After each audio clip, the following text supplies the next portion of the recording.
Hello, everyone. Well, as I record this video in mid-November 2023, we have had a very interesting week or so. Suella Braverman was sacked as Home Secretary, and she responded by a little bit of a shady letter. Well, it was 3 pages, so go figure, to the Prime Minister. What was interesting, on top of the obvious point scoring and damning of Rishi Sunak's leadership that the letter contained, and I'm not talking one way or the other about politics as such here, it was the lack of accountability that she took. So she was still in the letter reiterating much of the comments and the ideas that had kind of gotten her the sack in the first place, with seemingly no awareness or, emotional awareness or general awareness of how some of her, her rhetoric was perceived and received by people. So I found all of that really, really interesting. And was thinking about what I wanted to come and talk to you guys about this week. And, we're going to be talking about this topic in the newsletter as well. But I was thinking about what I wanted to talk to you about this week. As women in general, but in particular, women of colour, we often, we feel inspired by other people, and everybody is told to look at people, that look like them, that may be like them, to help them with, being inspired and knowing where to go and all the rest of it.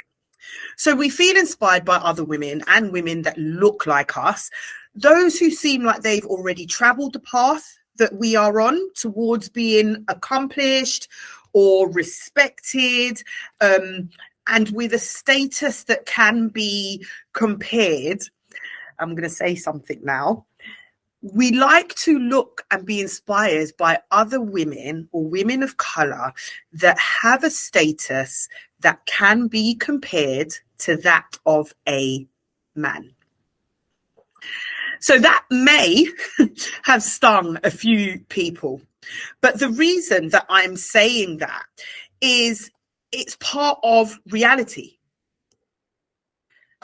So the lack of representation that women and women of colour experience at senior levels and in business is in direct proportionate comparison to that of a man and or a white man. It is what it is. That is what it's compared against.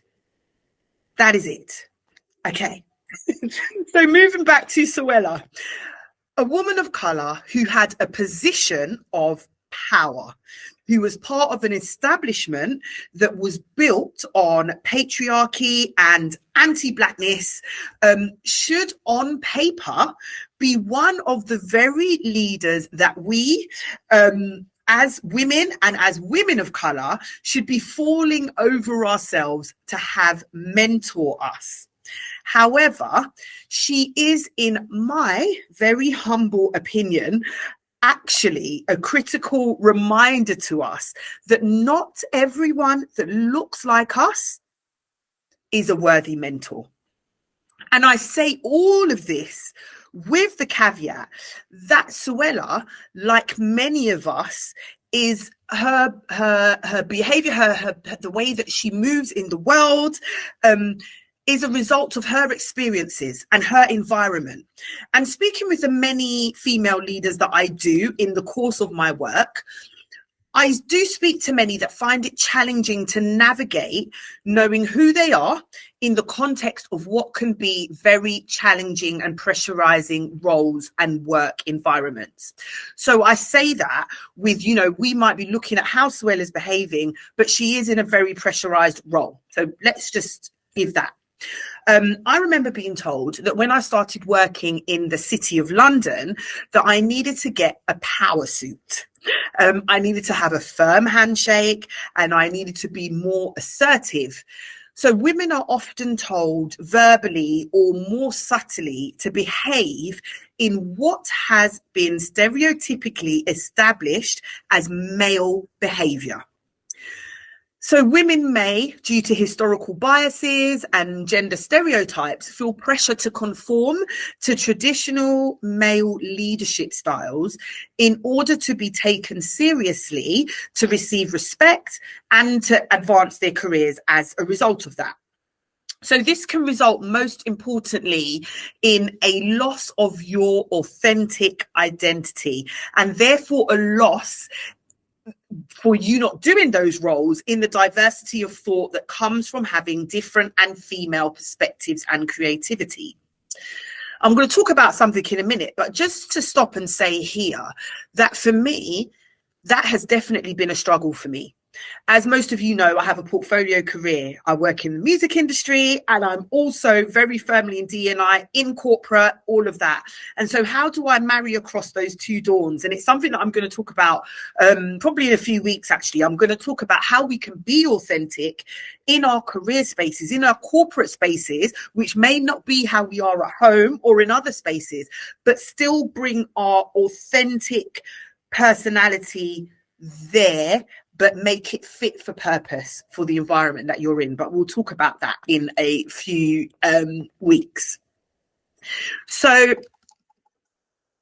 having the loss of your authentic self because you're in an environment where you feel like you have to conform to this kind of patriarchal view of things, there are toxic consequences that can come from this, such as the queen bee phenomenon, which I'm going to speak to you about. So this is where senior women leaders adjust to what is a stereotypically masculine workplace culture, and then they start to distance themselves from junior women. So people that are coming after